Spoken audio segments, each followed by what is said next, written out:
My family spent the pandemic treating me like a fragile burden who needed protection from the dangerous world outside. What they never imagined was that I was using that isolation to master e-commerce platforms and build a business that would make me the most successful person in our family. But let me start from March 2020, when the world shut down and my children decided that meant my independence had to shut down too. Mom, you absolutely cannot go to book club today. The governor just issued shelter-in-place orders for everyone over 65. You're high risk now. You need to stay inside. I remember the exact moment everything changed. It was a Tuesday morning, March 17th, and I was getting ready to go to my weekly book club when my daughter Lisa called with that particular tone in her voice that I'd learned to recognize as trouble. Mom, no, this is serious. COVID is killing people your age. You're staying home, and that's final. High risk. As if turning 78 had suddenly made me a different person than I'd been the week before. As if my age had transformed me from a capable adult into a liability that needed management. Lisa, I'm perfectly healthy. I can make my own decisions about. Within the week, my 3 children had implemented what they called a care system for me. Kevin, my eldest, would handle grocery deliveries every Sunday. Lisa would manage my pharmacy pickups and medical appointments. Robert, my youngest, would call daily to check on my mental state and make sure I wasn't declining in isolation. That's final. Like I was a child who needed to be told what was safe and what wasn't, who couldn't be trusted to assess risks and make reasonable choices about my own life. We've got everything covered, Mom, Kevin announced during our first family Zoom call, a technology I'd been using for years for online classes at the community college, though apparently none of them had noticed. You don't need to leave the house for anything. We'll take care of everything you need. The grocery delivery system was particularly patronizing. Kevin would call on Saturday to ask what I wanted, then deliver bags of items he thought I should have instead. When I asked for ingredients to make homemade bread, he brought store-bought loaves. When I requested fresh herbs for cooking, he brought dried ones from the spice aisle. Everything I need. As if what I needed was to be stripped of every aspect of autonomy and independence I'd built over nearly 8 decades of life. Mom, you don't need to be doing complicated cooking right now. You should be taking it easy. Taking it easy. Because apparently surviving a global pandemic required me to abandon every skill and interest that made life worth living. The worst part wasn't the restrictions on my movement or the management of my basic needs. The worst part was the way they talked about me in their planning conversations. Conversations they had on speakerphone while I could hear every word. As if my presence in my own life had become optional. She seems okay mentally, but we need to watch for signs of depression or cognitive changes from the isolation, Lisa said during one of their weekly strategy calls.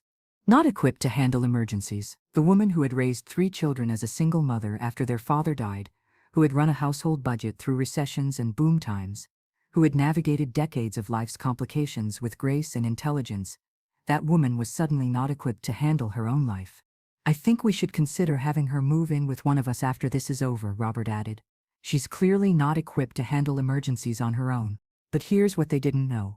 While they were treating me like a problem to be managed, I was quietly using my newfound isolation to explore possibilities they never would have expected. While they were discussing my limitations, I was discovering capabilities I didn't know I possessed. The first clue should have been how easily I adapted to their precious Zoom calls, how I figured out screen sharing, background settings, and chat functions faster than any of them did. But they were so focused on what they thought I couldn't do that they missed what I was actually doing. And what I was doing during those long, quiet days of forced isolation was learning. Week 3 of lockdown, I made a discovery that would change everything. I was browsing YouTube, looking for tutorials on how to maintain my sewing machine, another skill my children assumed I'd lost. When the algorithm suggested something unexpected, start your online business after 60, complete beginner's guide. My family spent the pandemic treating me like a fragile burden who needed protection from the dangerous world outside.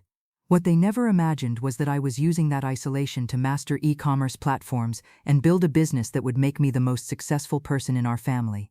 But let me start from March 2020, when the world shut down and my children decided that meant my independence had to shut down too. I remember the exact moment everything changed. It was a Tuesday morning, March 17th, and I was getting ready to go to my weekly book club when my daughter Lisa called with that particular tone in her voice that I'd learned to recognize as trouble. Mom, you absolutely cannot go to book club today. The governor just issued shelter-in-place orders for everyone over 65. You're high risk now. You need to stay inside. High risk. As if turning 78 had suddenly made me a different person than I'd been the week before. As if my age had transformed me from a capable adult into a liability that needed management. Lisa, I'm perfectly healthy. I can make my own decisions about— Mom, no, this is serious. COVID is killing people your age.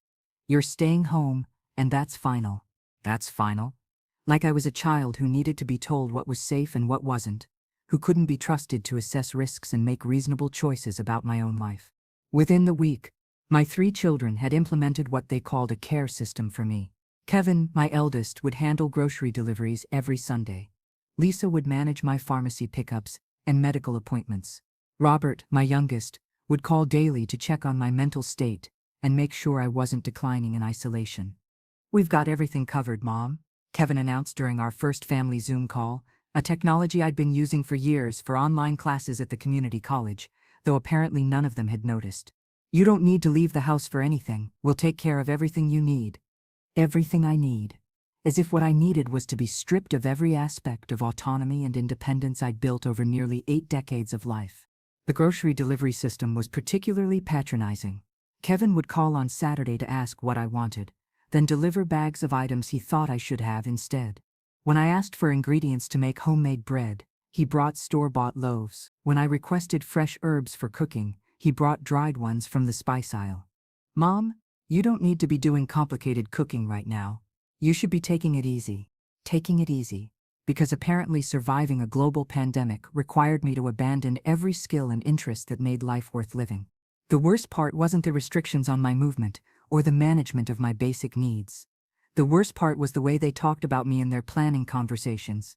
Conversations they had on speakerphone while I could hear every word. As if my presence in my own life had become optional. She seems okay mentally, but we need to watch for signs of depression or cognitive changes from the isolation, Lisa said during one of their weekly strategy calls. I think we should consider having her move in with one of us after this is over, Robert added. She's clearly not equipped to handle emergencies on her own. Not equipped to handle emergencies. The woman who had raised 3 children as a single mother after their father died, who had run a household budget through recessions and boom times, who had navigated decades of life's complications with grace and intelligence, that woman was suddenly not equipped to handle her own life. But here's what they didn't know.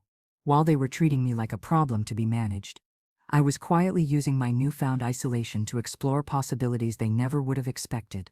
While they were discussing my limitations, I was discovering capabilities I didn't know I possessed. The first clue should have been how easily I adapted to their precious Zoom calls, how I figured out screen sharing, background settings, and chat functions faster than any of them did.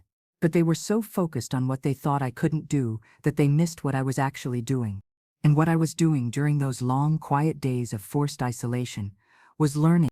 Week 3 of lockdown, I made a discovery that would change everything. I was browsing YouTube, looking for tutorials on how to maintain my sewing machine, another skill my children assumed I'd lost. When the algorithm suggested something unexpected, start your online business after 60, complete beginner's guide. Curiosity won over skepticism. I clicked. The woman in the video was maybe 65, sitting in what looked like a home office, speaking directly to the camera with the kind of confidence that comes from experience rather than youth. You think it's too late to start an online business? You think you're too old to learn digital marketing?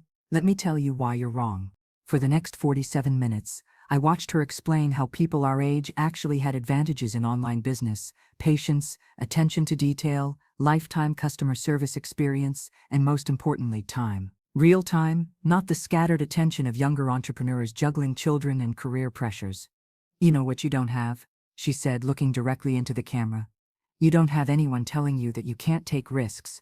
You don't have 30 years of career to protect. You don't have anyone to impress except yourself. That night, I started what would become my education in digital entrepreneurship. I watched videos on setting up Etsy shops, Shopify stores, Facebook business pages. I learned about SEO, Instagram marketing, email lists, and customer acquisition costs. I discovered platforms I'd never heard of: Poshmark for clothing, Mercari for general goods, Facebook Marketplace for local sales. While my children were calling daily to check on my mental state, I was absorbing information at a rate that surprised even me. Each day brought new tutorials, new strategies, new possibilities I'd never considered. "How are you holding up, Mom?" Robert would ask during his daily wellness checks. "Oh, I'm keeping busy," I'd say, which was the absolute truth. What I didn't mention was that keeping busy meant taking notes on profit margins, researching supplier relationships, and understanding the fundamentals of e-commerce.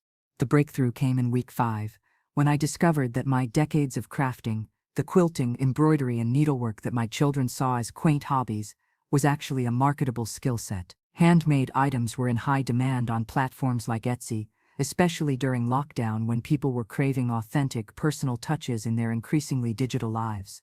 I spent an entire weekend photographing pieces I'd made over the years: quilted wall hangings, embroidered pillowcases, hand-sewn table runners, items that had been gathering dust in my closets, made for the simple pleasure of creating something beautiful, suddenly looked like inventory. My first Etsy shop, Betty's Handmade Heritage, went live on a Tuesday morning in April. I started with 12 items, each photographed carefully with natural lighting, described in detail, and priced based on hours of research into comparable products. The first sale came 18 hours later. A table runner I'd made 2 years earlier, sold to a woman in Portland for $85. $85 for something I'd created from fabric scraps and an afternoon's work. "Mom, you sound different today," Lisa commented during her weekly check-in call. "You seem energized." "Do I?"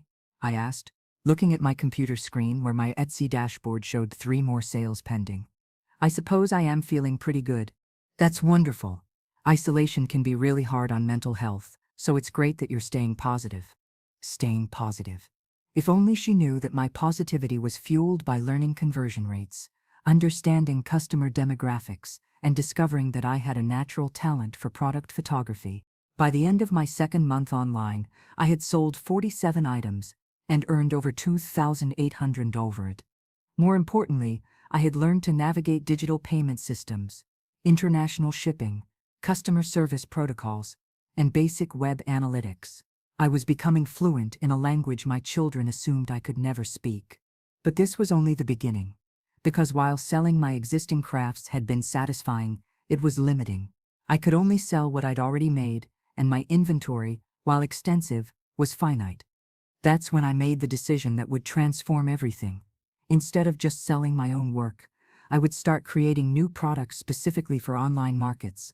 Instead of being limited by my past output, I would become a manufacturer driven by current demand. And that required learning an entirely new set of skills that would make my family's assumptions about my technological limitations seem even more absurd than they already were. Month 3 of lockdown, I converted my spare bedroom into what business tutorials called a production facility. To anyone else, it looked like a craft room. To me, it was a manufacturing operation designed for scalability and efficiency. I had analyzed my sales data.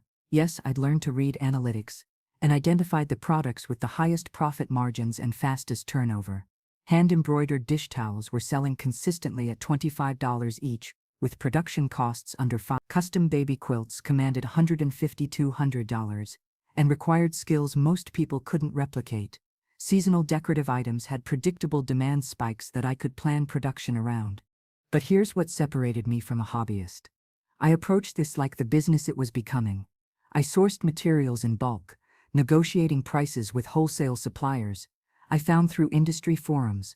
I created production schedules that maximized efficiency. I developed quality control checklists that ensured consistent customer satisfaction.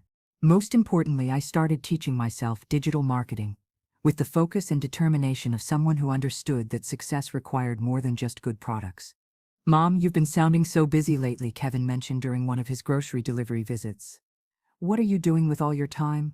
I gestured around my living room, which admittedly looked like controlled chaos. Fabric samples covered the coffee table. My laptop was open to several browser tabs, and I had notebooks filled with what probably looked like illegible scribbling, but were actually profit calculations and production timelines. "Oh, just keeping myself occupied. You know how restless I get when I can't go anywhere." He nodded with the satisfied expression of someone who thought he understood the situation. What he saw was an elderly woman puttering around with crafts to pass time during isolation. What was actually happening was strategic business development. By this point, I was active on Instagram, Pinterest, and Facebook, posting product photos, sharing behind-the-scenes content, and building what the tutorials called brand awareness. I had learned to use hashtags strategically, engage with potential customers authentically, and create content that drove traffic to my online stores. The results were starting to show. My Etsy shop had generated over $8,000 in sales.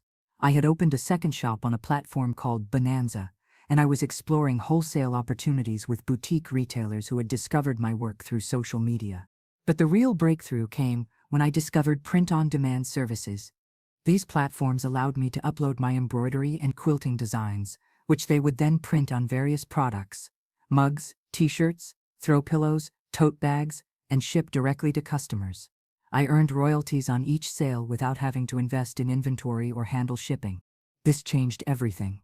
Instead of being limited by how many items I could physically create, I could now license my designs for unlimited reproduction.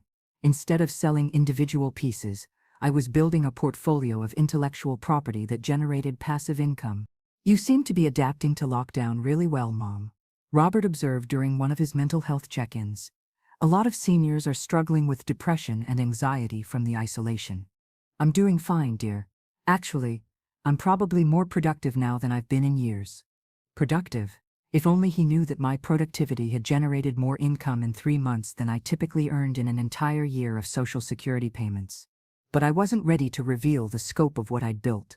Not yet, because there was still one more phase of my plan that would complete the transformation from burden to boss, and my family wasn't prepared for what was coming next.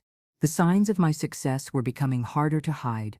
Packages were arriving daily, not just my supply deliveries, but returns and exchanges from customers. My phone rang constantly with business calls from suppliers, customers, and potential wholesale partners. My desktop computer had been upgraded to handle the demands of graphic design software and multi-platform inventory management. "Mom, you're getting a lot of packages lately," Lisa mentioned during one of her pharmacy runs. "Are you sure you're not overspending online? Sometimes isolation can lead to compulsive shopping behaviors." Compulsive shopping behaviors. The irony was beautiful. While she was worried about me spending too much money online, I was actually earning more money online than she was earning at her part-time administrative job. "I'm being careful with my spending," I assured her, which was technically true. Every purchase I made was a calculated business investment with expected returns based on market research and demand analysis. But what none of them knew was that my compulsive shopping had evolved into something much more significant. I was now buying businesses, not just products. I had identified other crafters whose online shops were struggling due to poor marketing or limited technical skills, and I was offering to manage their digital presence in exchange for revenue sharing. Betty's Handmade Heritage was no longer just my personal shop.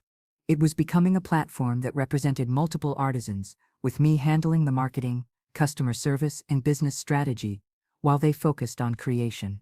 In business terms, I had become an aggregator and manager of distributed manufacturing. In family terms, I was still just Mom, staying safely isolated and keeping busy with her little hobbies. The cognitive dissonance between their perception and my reality was about to become impossible to maintain. Month 6 of lockdown, I incorporated. Betty's Heritage Collection LLC was officially registered with the state, complete with business banking accounts, liability insurance, and a business attorney who specialized in e-commerce operations. The numbers were becoming impossible to ignore. 6 online stores across 4 platforms, revenue tracking toward $80,000 for the year, a customer email list of over 3,000 subscribers, social media followers approaching 15,000 across all platforms. But the real expansion came when I started bringing other people into the operation. Margaret, my neighbor who had been struggling financially since her husband's death, had beautiful handwriting that was perfect for custom calligraphy pieces. I taught her to photograph her work, set up her own online presence, and connected her with customers who were willing to pay premium prices for personalized wedding invitations and memorial pieces. Ruth, from my former book club, had been making soap for decades, but had never sold any. Within 2 months of joining my network, she had her own Etsy shop and was earning enough to cover her monthly medications.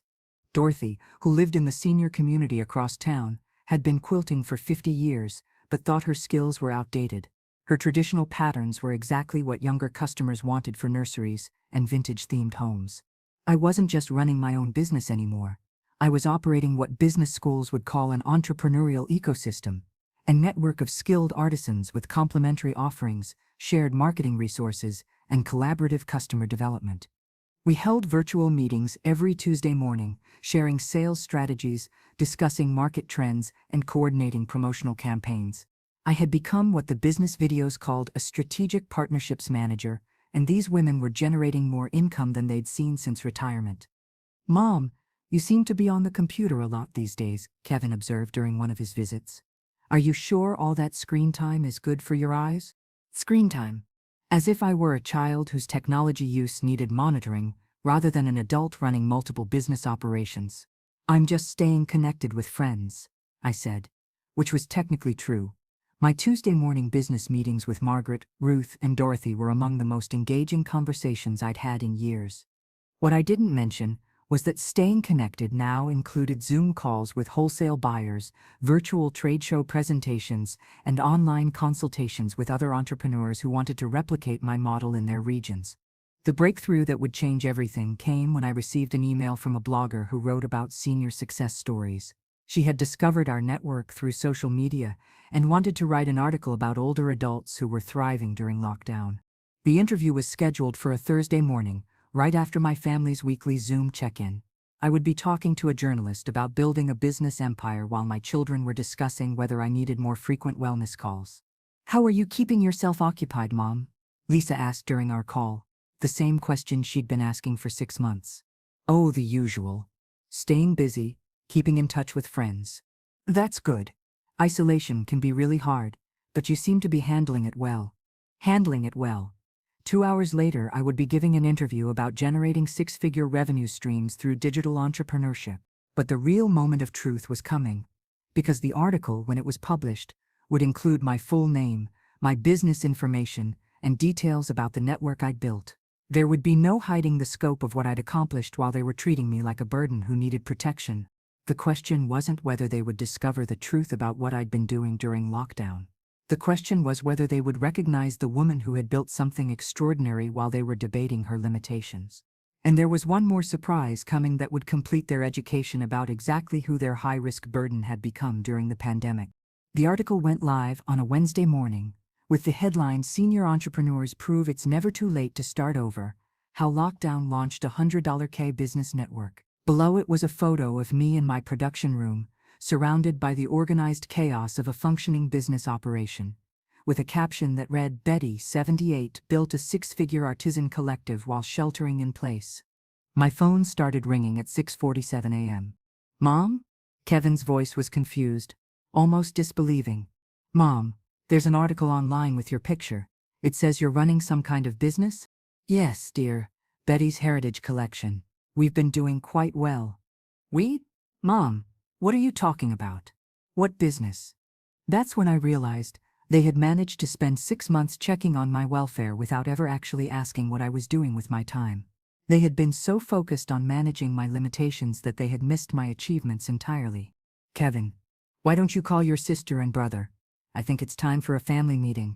The emergency Zoom call that afternoon was unlike any conversation we'd had since lockdown began. Instead of them asking about my mental state, I was showing them my business dashboard, profit and loss statements, and customer testimonials from people whose lives had been improved by the work our network was doing.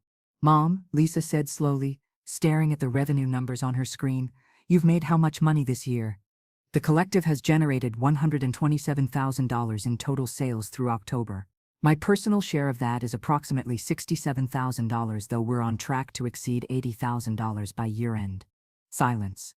The kind of silence that comes when people are recalculating everything they thought they knew about a situation. "But how? When did you learn to do all this?" Robert asked, scrolling through screenshots of my social media presence, my product listings, my business registration documents. "I learned during lockdown. While you were worried about me having too much time on my hands, I was using that time to build something meaningful." Jennifer's voice was small when she spoke. "Mom, I lost my job 3 weeks ago. Budget cuts. I've been trying to figure out how to tell you because I didn't want you to worry about me during everything else that's happening." "Jennifer, My daughter, who had been managing my care while struggling with unemployment, who had been so focused on my supposed fragility that she hadn't considered I might be someone who could offer help rather than need it. "What kind of work are you looking for?" I asked. "Administrative. Customer service. Anything really. The job market is terrible right now." "Jennifer, would you be interested in managing the administrative side of Betty's Heritage Collection? We're expanding faster than I can handle the paperwork, and I need someone with your organizational skills." You're offering me a job?"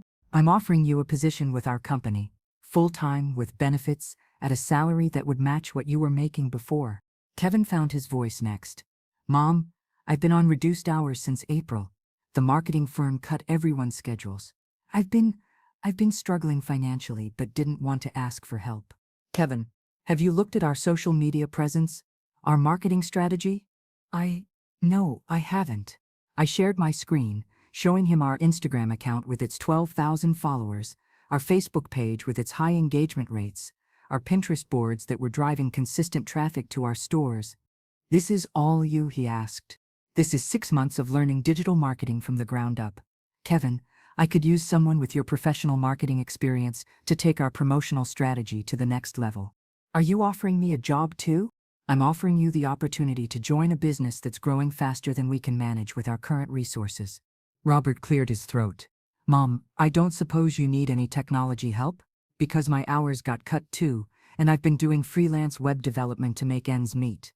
I looked at my 3 children, my successful, accomplished children who had spent 6 months treating me like a burden who needed care, and realized that the pandemic had reversed our roles in ways none of us had anticipated.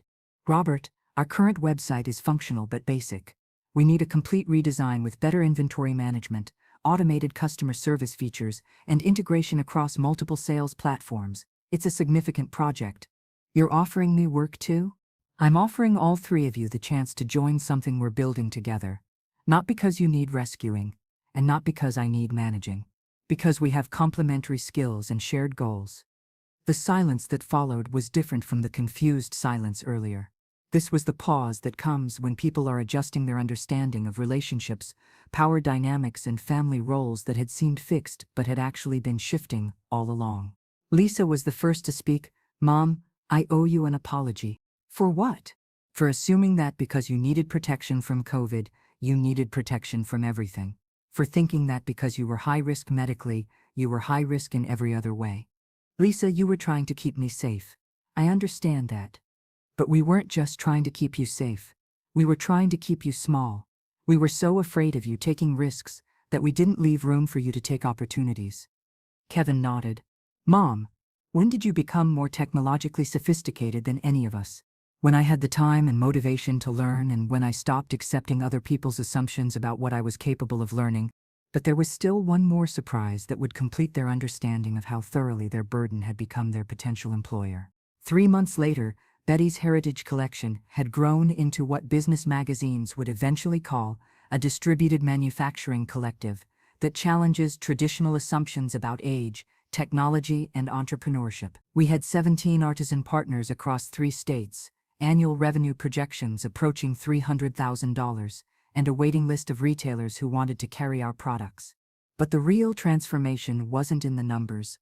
It was in the weekly staff meetings, where my 3 children reported to me about marketing campaigns, administrative systems, and technology development projects that supported a business I had built while they were debating my limitations. "Mom," Kevin said during our Monday morning planning call, "the Instagram campaign for the holiday collection has generated over 500 new followers this week. The engagement rate on the videos is exceeding industry standards." "Excellent. What about the Pinterest boards for the spring preview?" "Jennifer has those scheduled to go live next week, coordinated with the email campaign to our subscriber list." "Jennifer." My daughter, who had been unemployed and struggling when she discovered that her fragile mother was actually in a position to offer her stable employment with better benefits than she'd ever had in corporate positions. "Jennifer, how are the new vendor onboarding processes working?" "Really well, Mom. The streamlined application system Robert built has reduced our review time by 60%, and the new artisans are getting integrated into the network much faster." Robert, my son, who had been working freelance technology projects to supplement his reduced corporate hours, who now managed all technical operations for a business that was growing faster than any of us had initially projected. Robert, what's the status on the mobile app development?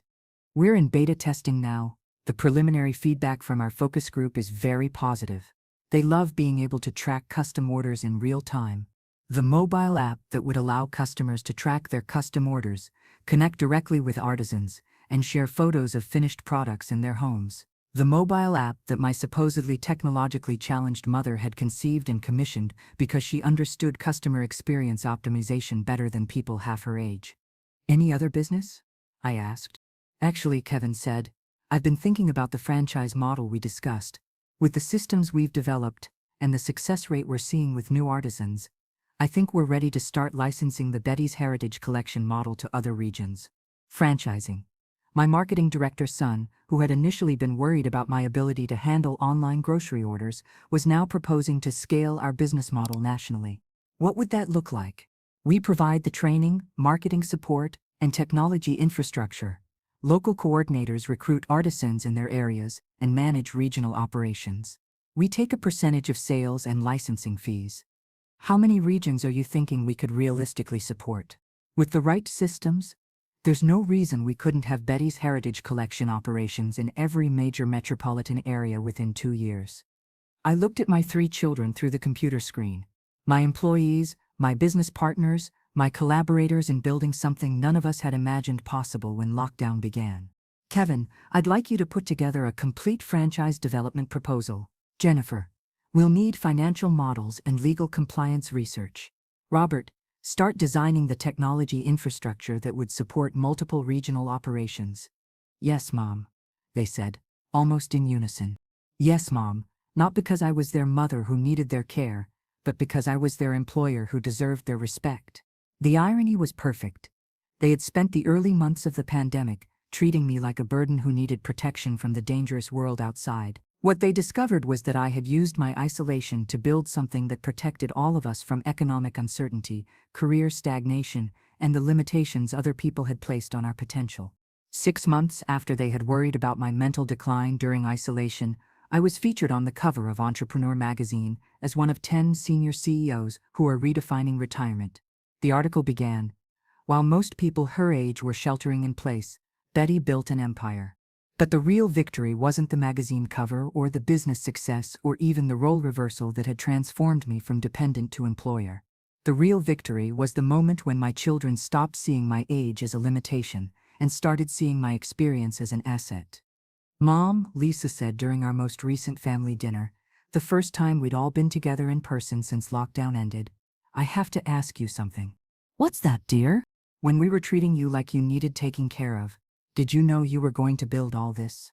I thought about that question, about the months of isolation, when they had seen vulnerability while I was discovering capabilities, when they had worried about my limitations while I was exploring possibilities. "Lisa, I didn't know I was going to build this specific business. But I knew I wasn't going to let other people's fears determine what I was capable of accomplishing." "Are you angry about how we treated you?" "No, sweetheart. You were protecting what you thought I was. The problem was that what you thought I was and what I actually was turned out to be 2 completely different things. And now you know that age doesn't determine capability, isolation doesn't mean limitation, and the person you think needs taking care of might actually be the person who ends up taking care of you." They had called me a burden during lockdown, assuming that my age made me vulnerable and my isolation made me dependent. What they discovered was that my age gave me patience and perspective. My isolation gave me focus and motivation, and my supposed technological limitations were actually opportunities for growth that I embraced more enthusiastically than they ever expected. Sometimes the most dangerous assumption you can make about someone is that you already know what they're capable of. And sometimes the best thing that can happen to a relationship is discovering that you were completely wrong about someone's limitation. If you've ever been told you're too old to learn something new, too set in your ways to adapt to change, or too close to the end to begin again, remember that the people who underestimate you are usually the people who haven't been paying attention to who you're becoming. This was my truth. And it began with a pandemic that other people thought would limit me, but that I used to discover just how limitless I actually was.